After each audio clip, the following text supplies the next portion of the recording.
C'est un tournant majeur dans la politique migratoire française. Bruno Retailleau serre la vis sur les naturalisations.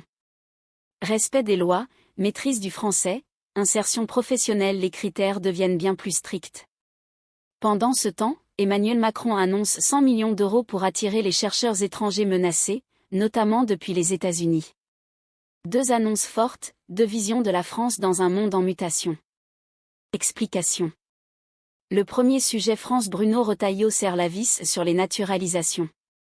Le ministre de l'Intérieur, Bruno Retailleau, a présenté lundi une nouvelle circulaire, assumée comme une rupture, visant à resserrer les critères de naturalisation des étrangers, en matière de respect des lois, maîtrise du français ou insertion sur le marché du travail. Cette circulaire, c'est une rupture, mais pas avec notre droit, a souligné le ministre en déplacement à la préfecture de Créteil-Val-de-Marne. Devenir français, ça doit se mériter et on doit être très exigeant, a-t-il aussi déclaré. Nous faisons reposer la nationalité française et la citoyenneté française, non pas seulement sur l'ascendance, mais d'abord sur un sentiment d'appartenance. Il avait déjà révisé en janvier la circulaire Valls sur les conditions de régularisation des étrangers sans papier en France.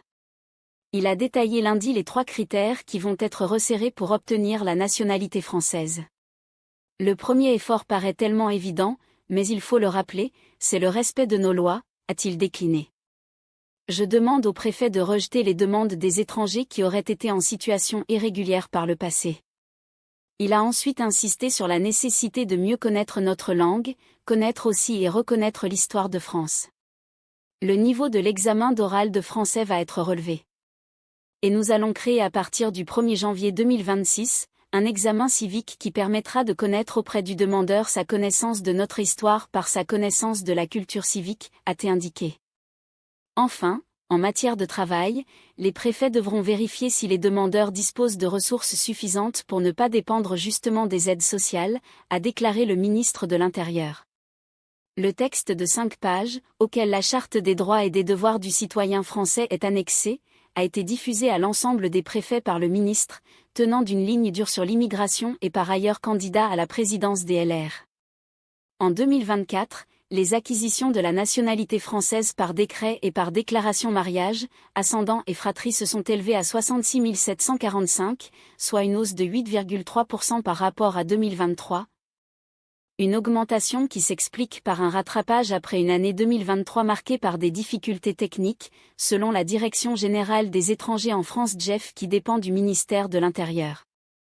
Le deuxième sujet. La France va débloquer 100 millions d'euros supplémentaires pour attirer les chercheurs étrangers. La France va investir 100 millions d'euros supplémentaires pour attirer les chercheurs étrangers en France, notamment américains, a annoncé ce lundi Emmanuel Macron lors d'une conférence à la Sorbonne. Face aux menaces, l'Europe doit devenir un refuge, a lancé le président de la République. L'État français va débloquer 100 millions d'euros supplémentaires pour attirer les chercheurs étrangers menacés, et l'Union européenne va proposer une nouvelle enveloppe de 500 millions d'euros pour la période 2025 à 2027. Cette réponse française et européenne fait suite aux bases de financement pour la science de l'administration Trump aux États-Unis. Lors d'une conférence à la prestigieuse université La Sorbonne à Paris, Emmanuel Macron a dénoncé tout diktat qui consisterait à dire qu'un gouvernement quel qu'il soit puisse dire il est interdit de chercher ceci ou cela, qu'il s'agisse de la santé des femmes, des cyclones ou du climat. Personne ne pouvait penser que cette très grande démocratie du monde, dont le modèle économique repose si fortement sur la science libre, allait faire une telle erreur, a ajouté le président de la République dans une attaque contre la politique de recherche de son homologue américain, qu'il n'a pas nommé. Face aux menaces, l'Europe doit devenir un refuge, a ajouté Emmanuel Macron en lançant un appel de la Sorbonne qui s'adresse à tous les esprits libres qui veulent œuvrer pour la science et défendre notre modèle. Selon lui, sans science libre, nous perdons ce qui fait le cœur même des démocraties libérales occidentales.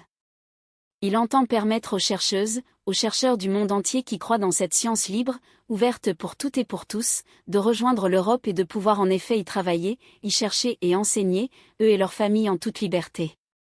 Les 100 millions d'euros d'argent public supplémentaires pour les attirer seront financés par une réserve du programme d'investissement public France 2030 qui n'était jusqu'ici pas affectée, a précisé l'Élysée. La plateforme internet Choose France for Science lancée par le gouvernement le 18 avril a déjà suscité plus de 30 000 connexions, dont un tiers depuis les États-Unis, a souligné le chef de l'État. Il a aussi exprimé un soutien aux propositions, y compris législatives, visant à mieux protéger les réfugiés scientifiques, dans une allusion apparente au texte de loi déposé par son prédécesseur socialiste François Hollande à l'Assemblée nationale. Pour Emmanuel Macron, ce qui est remis en cause aujourd'hui, principalement compte tenu du rôle pivot des États-Unis pour la science mondiale, ce sont les grandes plateformes de recherche structurantes à l'échelle planétaire, les bases de données essentielles en épidémiologie, en climatologie, qui risquent d'être arrêtées, rendues inaccessibles, voire dans certains cas irrémédiablement perdues pour la science. La France et l'Europe ne peuvent pas laisser faire cela. C'est pourquoi il nous faut d'urgence mettre à l'abri ou recréer ces bases de données pour prendre le relais, a-t-il martelé. Il a appelé enfin l'Europe à investir massivement sur une dizaine de chantiers du siècle, en matière de santé, d'espace, de quantique, d'intelligence artificielle, d'économie circulaire, de vieillissement, d'énergie nucléaire, de climat, d'électronique ou encore de lutte contre la désinformation. Dans le même temps, l'Union européenne va proposer une nouvelle enveloppe de 500 millions d'euros pour la période 2025 à 2027 afin de faire de l'Europe un pôle d'attraction pour les chercheurs, a annoncé lundi la présidente de la Commission européenne Ursula von der Leyen. Le rôle de la science à l'heure actuelle est remis en cause. L'investissement dans la recherche fondamentale, libre et ouverte est remis en question. Quelle énorme erreur d'appréciation! La science est la clé de notre avenir ici en Europe, a-t-elle affirmé, en clôture de la conférence Choose Europe for Science. Merci d'avoir regardé la vidéo jusqu'au bout. N'hésitez pas à liker, commenter et vous abonner pour ne rien rater de l'actualité.